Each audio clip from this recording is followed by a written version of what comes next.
a loathsome, obnoxious, repellent individual.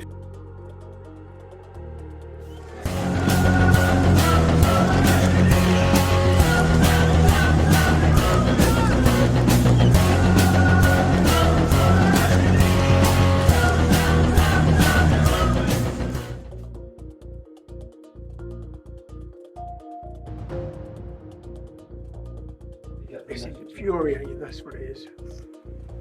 It's infuriating to see the way, do you know when you saw Jack Straw talk about it? He's talking about them like they're statistics.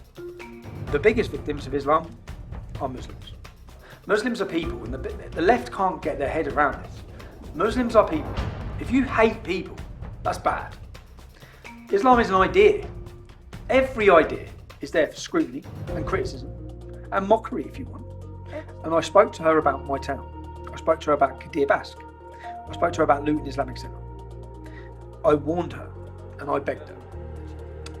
On the racist point, there's no evidence that I'm a racist. In fact, all of the evidence, every single bit of evidence for the last 10 years points to the complete opposite. To prevent you. So I breached my bail condition one time. I turned up dressed as a Jewish rabbi and I got a conviction for that. That's one conviction. You turned up as a Jewish rabbi as a disguise. Oh yeah, you've got to see the video, man. I told the police, so I liaised with the police for the demonstration in Tower Hamlets. I was banned from going and I said to the police officer, we've got a Jewish rabbi coming to the demonstration, he's going to need an escort in. And they said, okay, and I'm banned from going. And I said, okay, he'll meet... Hold on a second. You disguised yourself as a Jewish rabbi, so you get a police escort in? Yep.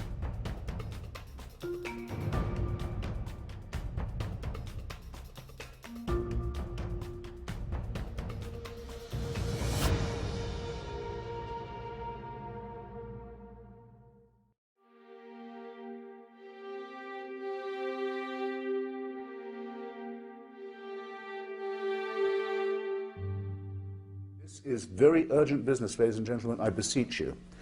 Resist it while you still can, and before the right to complain is taken away from you, which will be the next thing. You will be told you can't complain because you're Islamophobic. The term is already being introduced into the culture as if it was an accusation of race hatred, for example, or bigotry, whereas it's only the objection to the preachings of a very extreme and absolutist religion. Watch out for these symptoms. They are not just symptoms of surrender, very often ecumenically offered to you by men of God in other robes, Christian and Jewish and smarmy ecumenical. These are the ones who will hold open the gates for the barbarians. The barbarians never take a city till someone holds the gates open for them. And it's your own preachers who will do it for you, and your own multicultural authorities who will do it for you. Resist it while you can.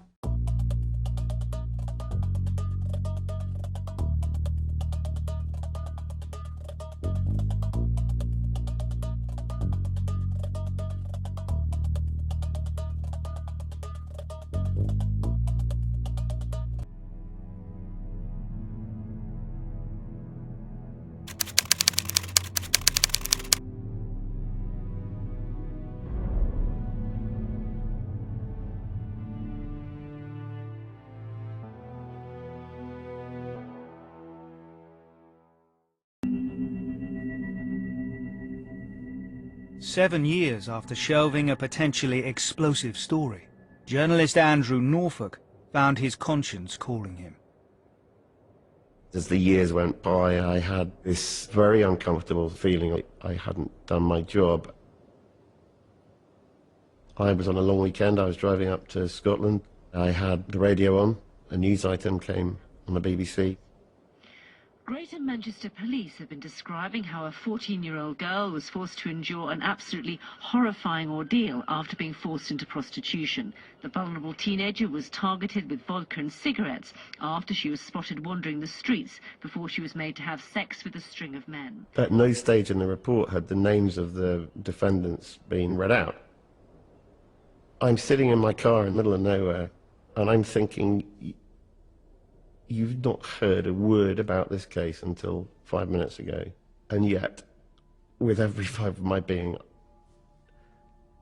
I bet I do know something about those men, because I bet when I check it out, they're going to be Muslim names.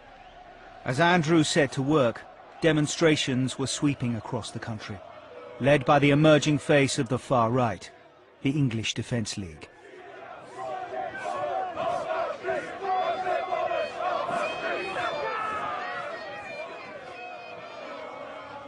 Its members were young, organised and growing in numbers, and its marches often descended into violence. Gas grenades were thrown, police vehicles were vandalised, and the police themselves were attacked. The EDL's goal was to stem the growth of a faith that it believed was corrupting the country.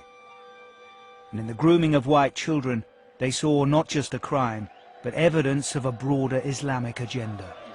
Militant Muslim gangs taking liberties in our towns and cities, taking liberties with non-Muslim youth, non-Muslim girls, raping, pimping, beating, abusing our whole system.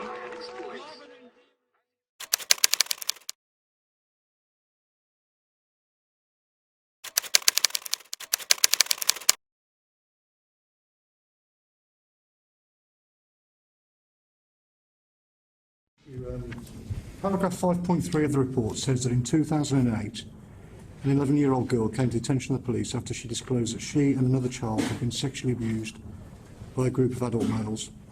Just a few weeks later, she was found in a derelict house with another child and a number of adult males. Yet she was arrested, 11 years of age, she was arrested for being drunk and disorderly, and none of the males were arrested. Has your force identified the police officers involved in that and found out what went on?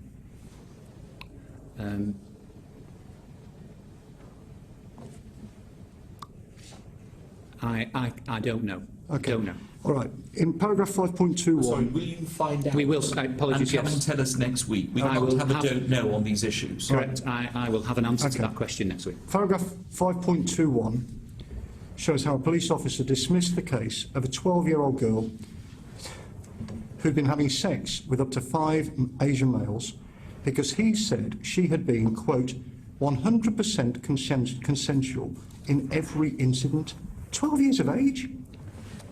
I think that's unbelievable, to be honest.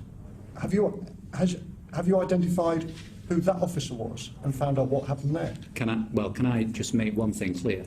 That I've said today that we must have an independent investigation team to come back at this. I have also personally spoken to the Director of Investigations at the IPCC. Sorry, Mr. Austin, could the Chief Constable just finish? Please finish. I've also personally spoken to the Director of Investigations at the IPCC, and in order to involve them in this as well. Well, if people I was responsible for managing, if a report landed on my desk well over a week ago now, saying that people I was responsible for had behaved like that, I'd want to know pretty quickly what on earth had happened. In paragraph 5.9, it says that fathers had tracked down their daughters and tried to remove them from houses where they were being abused, only to find themselves arrested when police were called to the scene. Do you know what happened in that case? Chair, I don't seek to defend any of this. That is a remarkable answer from the man in charge of the police force. A police force where in one small town in the UK, over 1,400 children were sexually abused by mainly Muslim gangs. Note that the politicians on the committee here are complicit in some of the political correctness on this matter by calling these gangs who raped 1,400 plus girls in Rotherham Asians, rather than actually clarify it and reduce it down to the truth, because 90% of the convictions are for Muslims, not Asians. And it really is an insult to Asians as a whole to not distinguish. But even today, in 2018, government officials stick to the word Asian. And of course, fathers were arrested trying to stop their daughters being raped. The daughters were left to be raped, and even social services in Rotherham delivered children back to the rapists. That is how bad the situation was. Mr. Speaker, Professor Alexis Jay's report into child sexual exploitation in Rotherham between 1997 and 2013 is a terrible account of the appalling failures by Rotherham Council and by the police and other agencies to protect vulnerable children. It was a complete dereliction of duty. It makes for shocking reading. 1,400 children, on a conservative estimate, sexually exploited, raped by multiple perpetrators, trafficked to other towns and cities, abducted, beaten, intimidated. Like the rest of this House, I was appalled to read about these victims and the horrific experiences to which they were subjected. Misconduct has yet been found relating to the child sexual exploitation cases in Rotherham, according to the police watchdog. To the grooming that's going on with gangs, it does predominantly tend to be Pakistani men, and that makes us uncomfortable because we don't want to be seen as racist. But actually, it's not racist, it's just calling out a perpetrator and identifying a characteristic.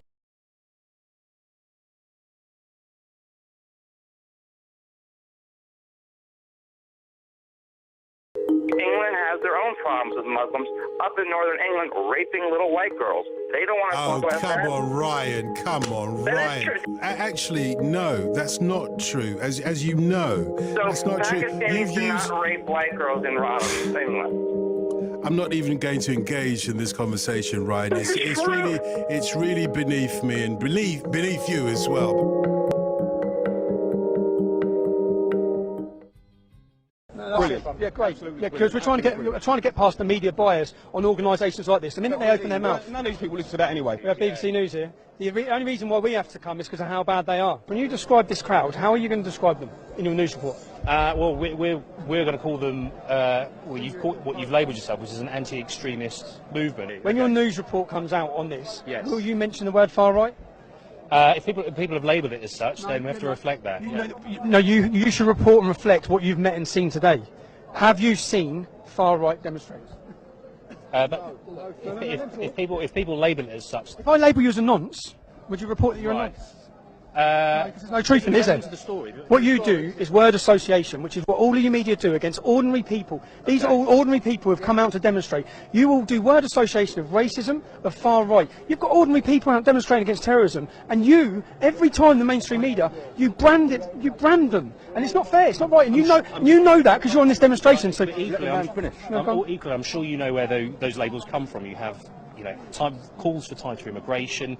That is a right-wing rhetoric. So calls for tighter immigration against Islamic terrorism is a right-wing rhetoric. In fact, the Labour Party said talk about immigration, tighter controls on immigration. Everyone does. Right. What do you mean a right-wing rhetoric? How's that a right-wing rhetoric? Well, people would say that is so because this group talks about terrorism and talks about controlling borders, that means they're far right.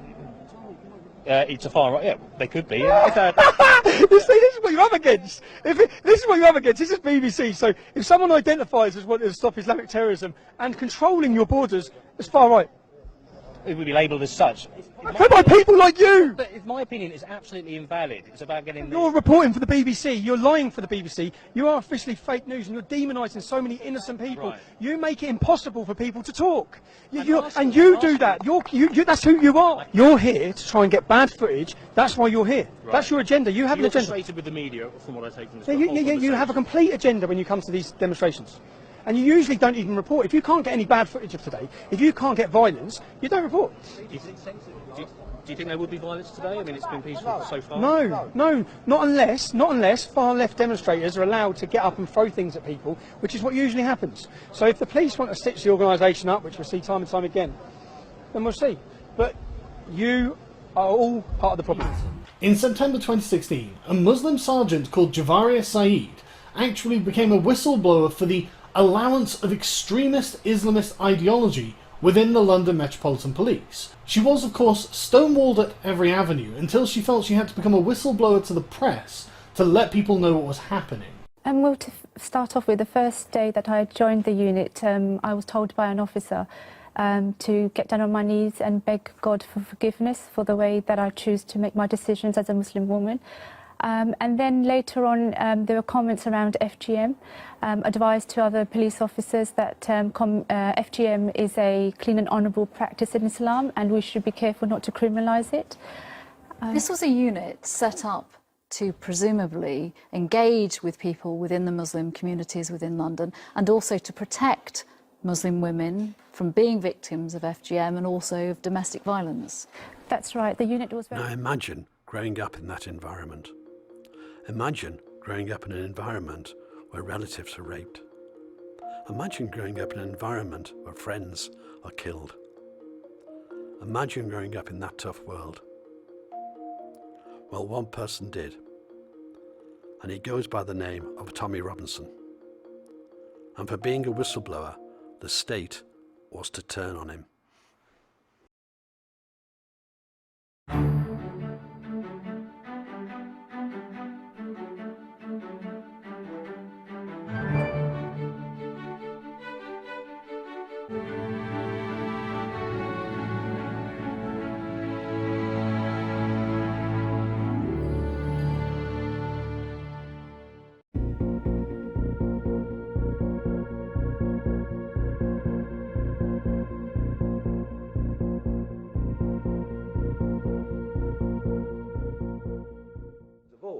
They're now planning a rally in London on the 9th of December where Robinson and Batten will speak.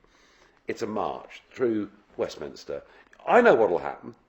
It'll be full of skinheads and people with tattooed to the eyeballs. They'll all be drunk before they get there. There'll be punch-ups and God knows what. Why are you here? Why am I here? Primarily to support Brexit, to stop the EU army, for start off, and also in my capacity as a forces veteran, to highlight the sufferance that the homeless veterans are under. Jessica, why are you here? To protect us for our country and for our future generation. I know it's a stupid question, but why are you here? We're here today to fight for democracy, for the 17.4 million people that cast their vote for a democratic vote to get out of the EU. Not everyone can be here today. A lot of them are disabled or working, so we're here to represent the 17.4 million.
When we were filming, we asked the police at the beginning, during and at the end of the march, and all of them told us that there was no issues, no problem whatsoever, but they were expecting a lot of trouble in the opposition march, the Antifa, Trade Union and Labour Momentum March. Into the establishment.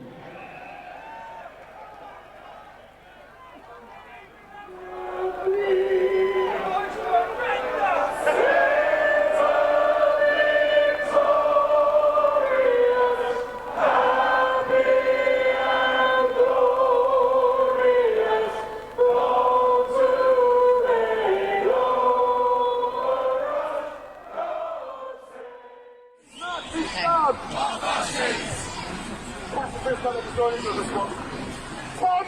we want you dead! Tommy, we want you dead!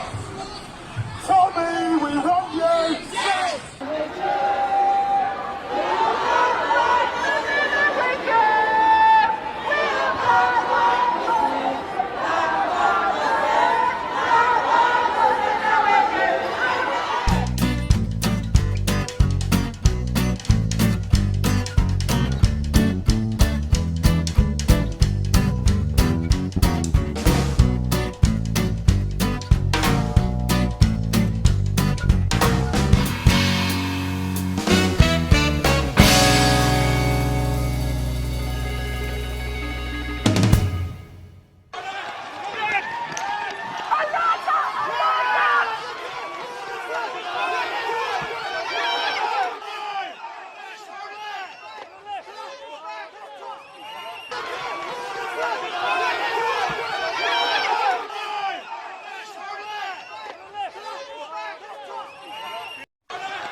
Over 15,000 people marched against Tommy Robinson and his fascists.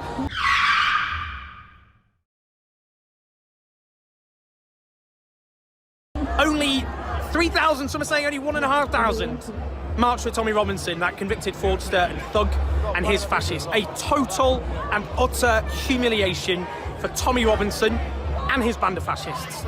They didn't mobilise barely any people on the streets of this capital, despite all their resources, all the money being ploughed in from the US and elsewhere. This is a historic day. They came out in tiny, derisory numbers, whilst we, those who oppose the scapegoating of migrants and refugees and Muslims, for all the injustices caused by the people at the top of society in this broken system that has to go, we have outmobilised by a massive, massive margin. A humiliation for Tommy Robinson and a humiliation for fascism, and a victory for those standing against racism and fascism. Today's important for so many reasons. One of the reasons, I think, is that we are demonstrating in far, far, far bigger numbers that we're right and they're wrong. There's a derisory number of fascists around the corner. I hope they've had a really bad day. They've clearly had a really bad day. In order to film some sequences for this documentary, we attended the Brexit Betrayal March.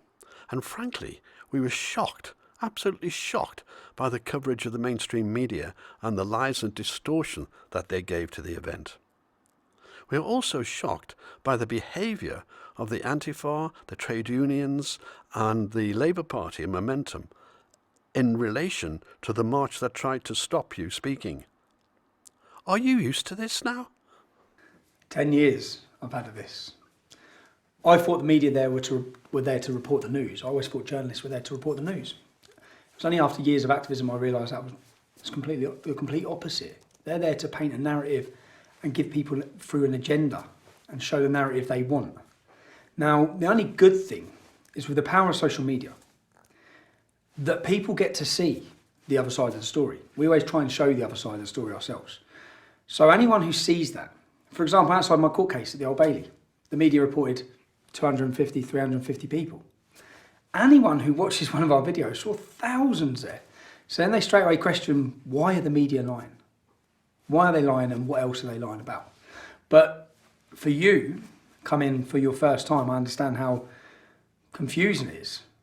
But to anyone who's been involved in these movements, we've watched the media lie for years. Claim. The media downsized the crowd outside Tommy Robinson's trial in 2018. Fact. The mainstream media colluded together inside the court to downsize the size of the crowd, but forgot that there was an overseas reporter there amongst them. Hello everyone, hello London. My name is Andrew Lawton. I am from London, Ontario in Canada. So I was in the courtroom in the front row waiting to cover Tommy Robinson. The mainstream media did not know who I was, being the undocumented foreigner in this land. And they were speaking a little candidly. Would you like to hear what they said? You see, one of the great members of the law enforcement who have done a lot of great work today said to them at the time there were about 1,500 people. They said, let's just say a few hundred, quote, because we don't want to give it credit. So there we have the mainstream media colluding together to do nothing more or less than deceive you. Now, in order to understand the real Tommy Robinson, let's go right back to his childhood. Tommy, when were you born and where were you born? I was born in 1982, born in the L&D, that's the Luton and Dunstable Hospital.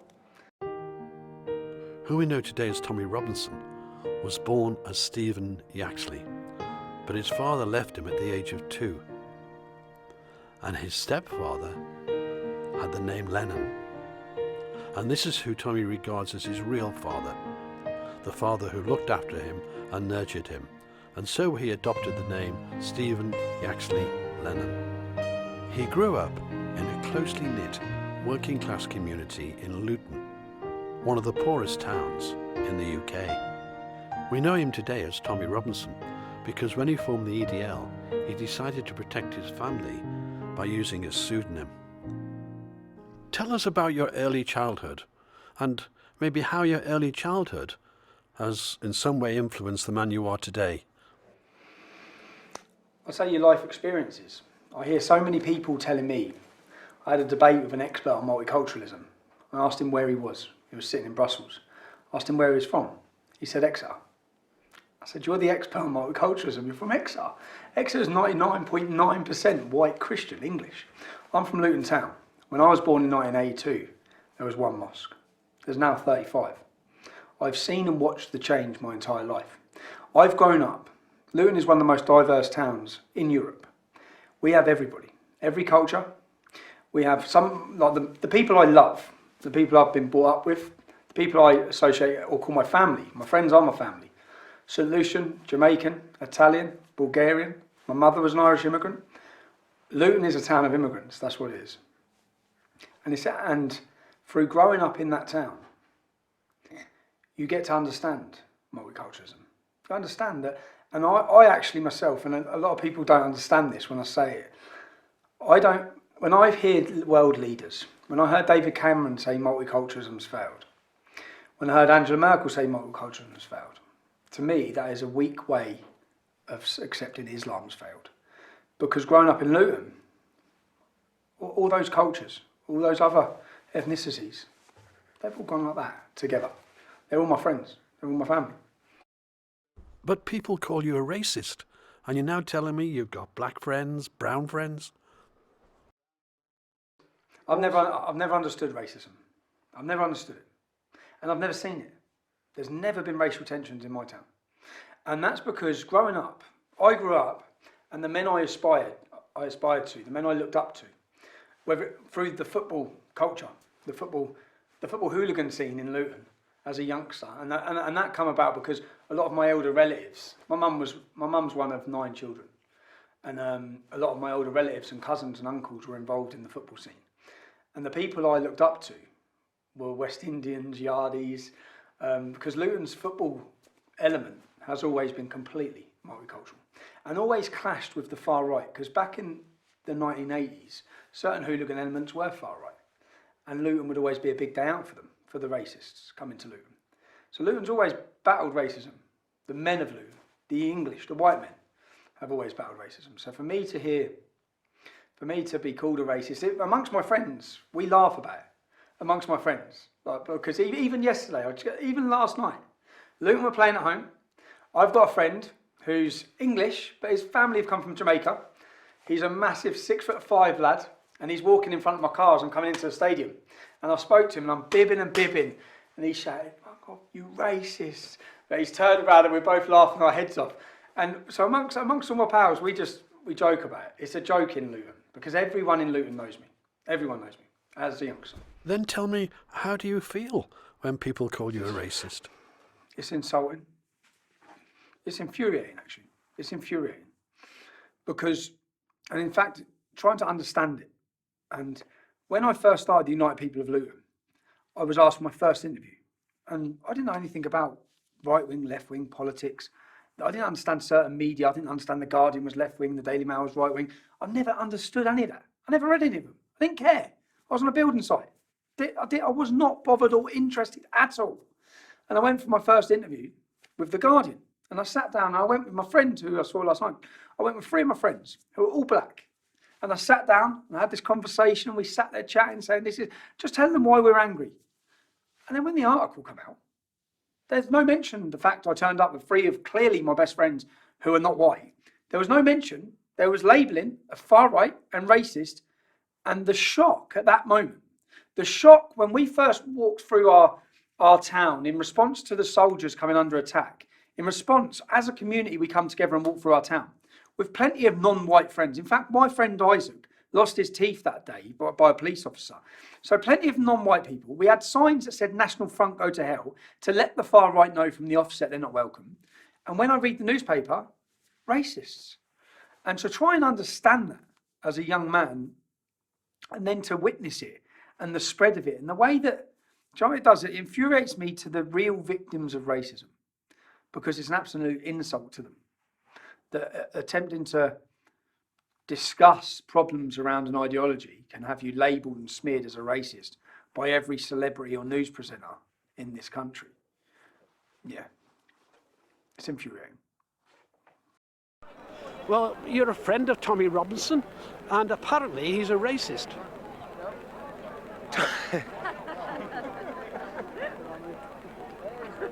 The word racist has been thrown around so much today in 2018. You know, I grew up as a I grew up in an Orthodox Jewish family, and the word Nazi, for example, used to throw shivers down my spine. Today, if somebody tells me there's a Nazi in the pub, I feel like I've got to walk over and buy him a beer. Not because I like Nazis, but because the term racist, Nazi, bigot is being thrown around. Tommy is the least racist person I know. He loves his country. And do you know what? If there were more people like Tommy in Britain, if there were more, I reckon we would be a society that would accept people, not judging them based on their skin colour as racism is. We would be judging each other based on our values. And that's what's important. Race has nothing to do with this. I don't know, man. All these Tommy Robinson. There's all the racists over here. Look. You know, we're not hooligans. We're just normal folk. Yeah. Just getting on. Totally agree with you. You know. From the EDL onwards, Tommy Robinson is associated with all races and religions. On the racist point, there's no evidence that I'm a racist. In fact, all of the evidence, every single bit of evidence for the last 10 years points to the complete opposite. From the burning of swastika flags to even people throwing my criminal convictions up at me. One of my criminal convictions is for knocking out a Nazi. I have challenged, in fact, I've done more to challenge Nazism in this country than any of these anti-racist left-wing activists. I have openly called it on with them in the same way I've called it on with extremist Islam, with radical jihadis. I've always said Islamism and Nazism are opposite sides of the same coin. They're identical problems. But one of them has been pretty much defeated. The other one is flourishing. So, yeah, all of the evidence throughout all of the years. And you know, the thing is, the media try and portray this racism thing. But anyone who follows my life, anyone over the years who's followed me, anyone who's now followed me, sees my life. They see the videos of my life, they see my friends. They see it's quite clearly visual that I have a multi-faith, a multi-ethnic, diverse friendship with many people. So it's clear to everyone I'm not racist. But with regards to Islam, growing up in Luton, when I went to high school, there was something different, very different. I thought it was because the groups were Pakistani. So in our school dinner hall, when you'd walk in the school dinner hall, and we had every culture and every race, you'd have the white kids sitting intermixed with the black kids, sitting intermixed with the Chinese kids, with any Hindu kids, they'd all be just in the mix, just eating their dinner. In the corner, there'd be 4 or 5 tables of Pakistanis. And I always thought Pakistanis, that's just what I thought it was. And there was a natural aggression and hostility. And I witnessed the gang culture, the gang identity of if you mess with one, You might as well have just declared war with the whole tribe. And I witnessed the difference in where men or kids, Luton, so people understand, Luton got voted the roughest town in the UK. It's a real town with real problems, with extreme poverty, with a lot of violence, a lot of problems that are away from Islam, has a lot of problems in that town. And so growing up in a town like that, at a school like that, there's a lot of trouble, there's a lot of violence. But it was only then that I experienced the gangs, the one-on-one fight, that was gone. There was multiple people attacking one person. And it was a learning curve, and I just always put it down to Pakistanis. I thought they're different. And I never really understood it. And it was only then, my wake-up call, my complete lightning moment, was the Beslam school massacre. I'd witnessed lots of problems in the town. Sexual exploitation of the young girls. I had a relative who was groomed. I had a boy who was my age, my uncle's friend was murdered in the town, Mark Sharp. They snapped the knife off in his head. A group of 5 again, not one, not two, multiple men were armed with weapons over nothing, over a road, over giving a hand signal in a car. And this man was with his 10-year-old son at the time. His son was my age. So I'd seen all these problems from what was a Pakistani community. But then it was the Beslam school massacre. Do you remember the Beslam school massacre? The Beslam school massacre was where jihadis in Chechnya took over a school of children. And I remember watching it, trying to understand it. As parents come outside the school, they had the children for a couple of days. They massacred them. And the parents were outside the school listening as their children were being butchered. And I remember just watching it. And then I remember watching a video in a chicken shop in Luton. And that was my introduction to a jihadi called Saif al-Islam, Sword of Islam, his name is. He's now in jail for terrorism.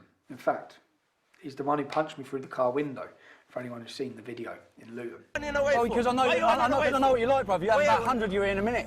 You f***ing little chief.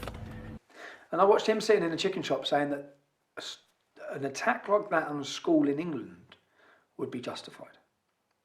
And then I remember just, what is this? Try to understand his mindset. Try to understand what is this way of thinking. And then I started looking, and I understood that then he was part of a group called Al-Mujahideen. 60% of the UK's terrorists in jail now are ex-members of this organisation. Their head office was in my town. It was in Biscuit Road, which is a road in Luton. Omar Bakri, Abu Hamza. I then started reading and learning that all of these notorious figures were based in Luton, were radicalising in Luton. I then read about the groups. I started seeing they're sending people to fight for the Taliban. They're recruiting in a big stall out in our town centre, outside Don Miller's. That was my understanding then. And then I tried to understand how someone from Luton can think an attack against children that I'd just witnessed play out. I'd seen the mothers, I'd seen the grief, I'd watched it. And I was probably, I can't remember, 19, 20 at that time. So that was my opening moment where I started looking and learning. And then when September 11th hit, when I went up to the local shops, we had Magnificent 19 posters put all over the shops where they were glorifying the 19 suicide bombers. We had a parade through the town. We had celebrations in the local college. Now these things spread around the town. We live in the town. As I said in my Oxford Union address, this is our town. This is where we live. And trying to understand with the issues in the community like that. I had a young lad who was from Oxford University, who got the best grade at Oxford University, who'd done a documentary with me. And when he comes to do a documentary with me, he come to our local pub and he met everyone.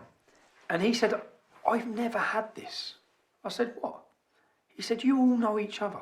Every one of you, in every shop, in everywhere we walk, you're all shaking hands and you all know each other. He'd never had a community. Because this is where the out of touch problem comes with politicians and young children who are going to boarding schools. If a young girl is affected in our estate, it affects us all.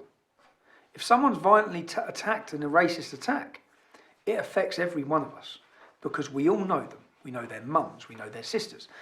Some children who are like, for example, this young lad, Tom, he has gone to a boarding school. He doesn't mix on the estate because he goes to a private school. He comes out of school and goes to a university. He goes to another town. He doesn't know anyone. He then gets a job in a city. His community, he doesn't have the community we have. We have a community. And when you affect one of them, you affect them all. And so we're supposed to just, and I bring it back to Rotherham. If you've got 1,400 children who have been raped in Rotherham, each one of them has 4 family members. That's 10,000 people directly affected. You talk about multiculturalism, you talk about problems, you talk about hostility. That's 10,000 people just in that small area who are directly affected by Islamic grooming gangs. And you want to try and tell us all and dilute the problem. So in Luton, you will not come to my town and not meet one person that doesn't know someone that has not been directly affected by Islamic hostility in our town. And that was so my awakening moment was Beslan. I started learning, reading, researching. And that's what really frustrates me a lot, is when people argue with me or smear me or label me, slander me, without doing any research. I'm very versed. I'm more versed than any Muslims. I can debate this issue with anybody because I know it inside out. And and it's not just that I know it from reading and researching. I've lived it. So I'm not talking about what I read in a book. I can go back every time to a life experience that has been an awakening moment that has helped me to understand why Islam is different to all the other cultures and religions in our communities. Tommy, who are the biggest victims of Islam? The biggest victims of Islam are Muslims. The biggest victims. When I talk about freedom, I think that the freedom that we have in this country, everybody should be able to enjoy. Everybody who's born in Britain. Our forefathers sacrificed their lives to give us freedom. Yeah, many British people have freedom. Many non-Muslims have freedom. There's many Muslims who do not have freedom, who can't have freedom, who are oppressed, who aren't free, who are slaves, whether they be slaves to Allah or slaves to their own families. The problem with apostasy, the problem without any organisations or charitable groups or government funding or support to help these people who are isolated, who are targeted for leaving Islam, the punishment to leave Islam is death. And so many people who have left Islam know that around the world. But that same problem is here in Britain, with honour killings, with violence.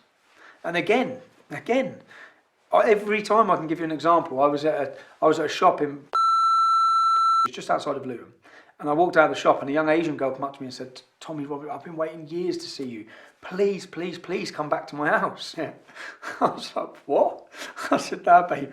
I said, I'm not coming back to your house. What's the problem?" And I went back, in the end, I got talking to her, and I went back and met her partner at her house. She's hiding. She left Islam. She's been hiding 20 miles from where her family are for 10 years because she's scared they'll kill her. Everyone should have freedom in our country. And there's an ideology and a scripture being promoted by many imams across this country that apostates deserve death.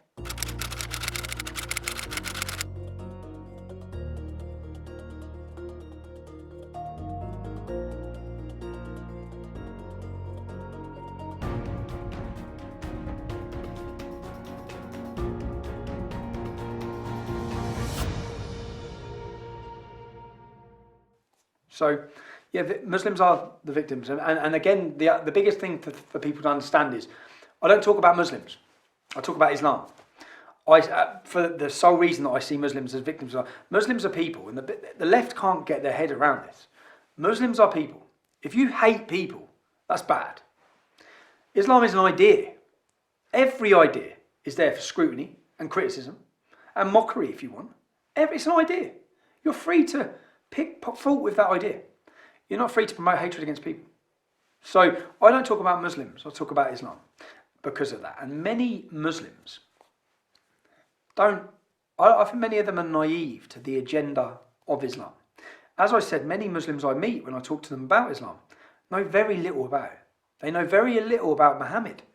They are just cultural Muslims, Muslims by name only, experiencing the freedom in this country without realising that Islam takes those freedoms that they enjoy so dearly. Tommy, you clearly explained the difference that you see between Muslims and the ideology of Islam. But what was the trigger that actually got you into activism that got you to form the EDL? The formation of the English Defence League, people need to understand there was so much before that. For example, the group I've spoke about, Al Mujahideen, the terrorist organisation, they disrupted everything in our town. They recruited for jihadis in our town. We'd witnessed the decay of our town. I'd grown up and seen so many problems. And then we had a soldiers' homecoming parade. And the soldiers were returning from Afghanistan and they're given the freedom of the city. I think it was a Tuesday morning. It was a morning and it was not publicised at all. So there was nothing in the papers, no promotion of it. There was a young lad from the same estate as us who lost his legs. Another young lad who had died, and his mother and their families were there to pay respects for the returning soldiers. Now, when we went into town that morning, I knew something was wrong. I looked around and I saw police everywhere. And then I saw groups, dozens of women together in burqas. Dozens of women. And I started spotting the jihadis. I started spotting Saif al-Islam and the groups which I've researched and I know everything about. And I thought, they're going to do something today. And I just knew they were going to do something. And then they attacked our soldiers. Now, what a lot of people don't see, they just see a small group of Muslims shouting, baby killers, butchers of Basra. They spat. A soldier who lost his life, his mother was there to pay her respects that day. They spat in her face. This is the point again I make of, that's our town. Luton is our town. It's a town we love. It's part of who we are. And every time anyone in this country hears the name of our town, it's to do with war or murder or bombings or terrorism. All the time. That's what Luton becomes. So for us, I remember watching it that day, and it wasn't, what people don't realise, understand, is 364 Muslims were held and prevented from coming into Luton that day. 364. We got all the intel because my cousin Kev was arrested. We got all the intel. 364. 80% of them were not born in Britain. There would have been 500 plus Muslims in that, more than our armed forces, to attack our soldiers that day. The police prevented them at the motorways coming in, but they didn't prevent the Luton ones. So we had 100 Muslims spitting obscenities at our soldiers. And on that point, I'm completely against the war. But there are soldiers, they swear allegiance to the Queen and the elected government who choose their wars. Now, for us that day, I remember sitting down afterwards, I remember watching the way the police policed it. They didn't even look at the Muslims. In fact, they walked them.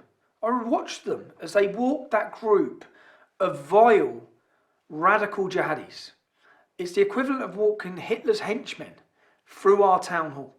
They walked them through our town hall and took them to the back. So as our armed forces walked past, they could spit and attack them.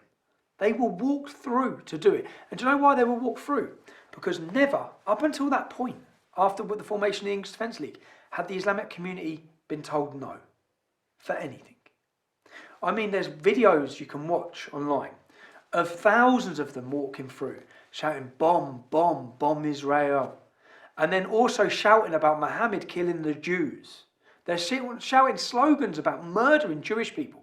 Thousands of them with big PA systems and balaclavas through my town. And I've had to watch that for years. So where they just have never said no to them, because they're so scared of them, that they let them do that to our soldiers in our town. And then I remember sitting down afterwards with Kevin Carroll, my cousin, and saying, if we let them do this, if we don't do anything about this, what's next? Look at the progression. They're now attacking our soldiers in the street. They're abusing their mothers with full cooperation support to do so. What we also found out was that the police and the council knew prior to this full well that there was going to be an attack on our armed forces. In fact, every mosque in the town had been leafleted for a week before, inviting them to attack our armed forces. Now, yes, 50,000 Muslims did not come out and attack our armed forces, but they also done nothing to stop it.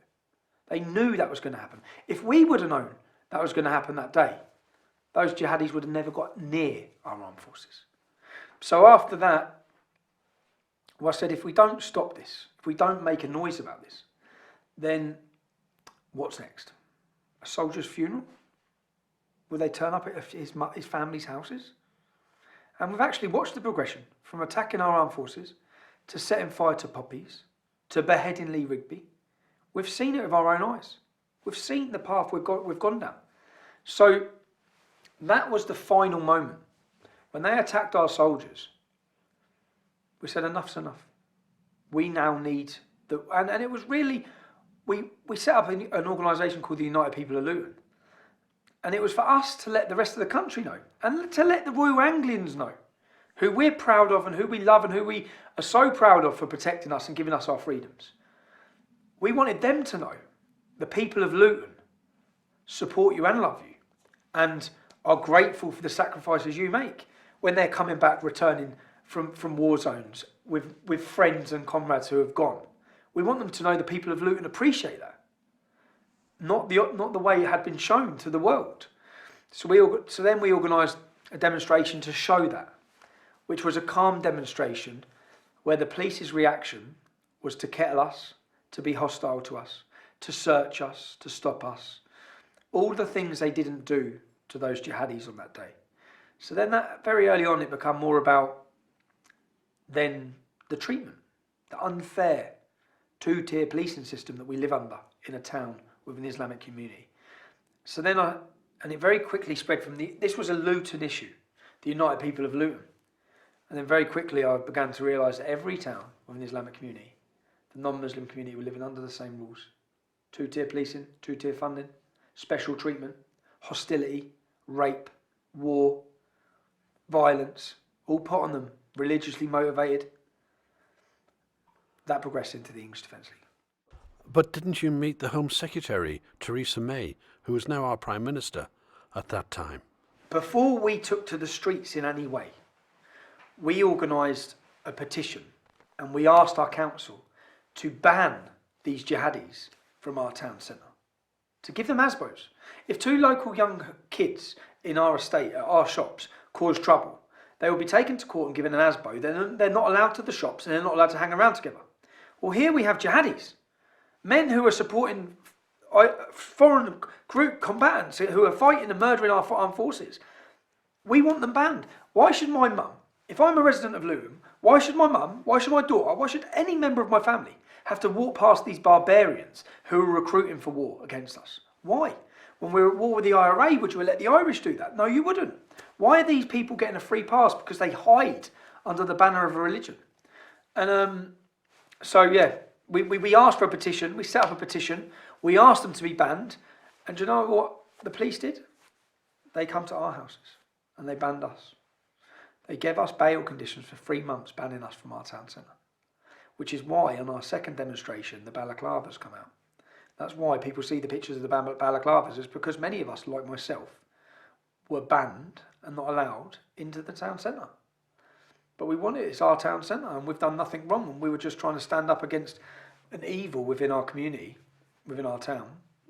And even with the Home Secretary, what I did with the Home Secretary is I set up a meeting. It was Theresa May, our now Prime Minister. Well, hopefully by the time this goes out, she's gone.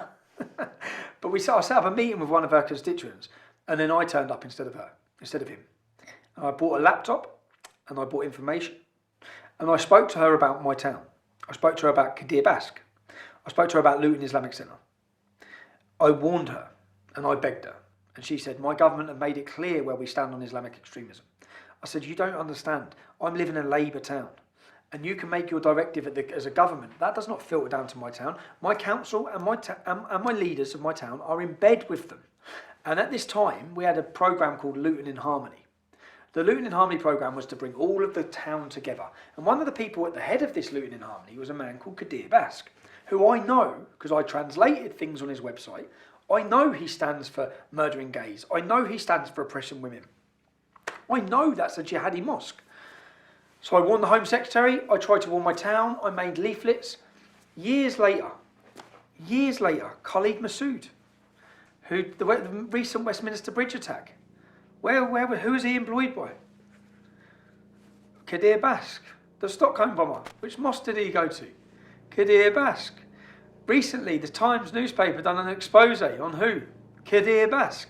Reportings from his mosque where he's calling for jihad and war against us. Kadir Bask.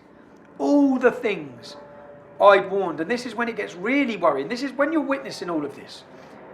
I had a friend who works for the government who was part of an anti-extremism education, which happens for all of our police forces. The police and council were having one together. Who's teaching the police and council about Islam and extremism? Qadir Bask. You cannot make it up.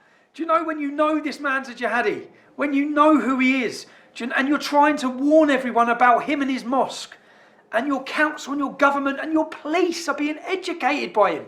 There's actually a picture of Qadir Bask holding a sign with the local police officer from Luton, and the sign says #Stronger Together or something like that. Stronger together with a man who's planning the complete takeover of our nation, who's promoting war. Do you know when the Times newspaper done their expose on him? The Times newspaper expose had him saying, prepare your wars ready, prepare your weapons ready to kill the non-Muslims. This is the local imam. And when you know all of this, you feel like you're hitting a brick wall. You're trying to warn everyone. You've gone to your council, you've gone to your police, you've gone to the Home Secretary. And no one's listened. Instead, they've all just called you a racist. But only years later, anyone who follows me, who's seen these warnings, and then sees it come into fruition, sees the Westminster Bridge attack, they go straight to his mosque.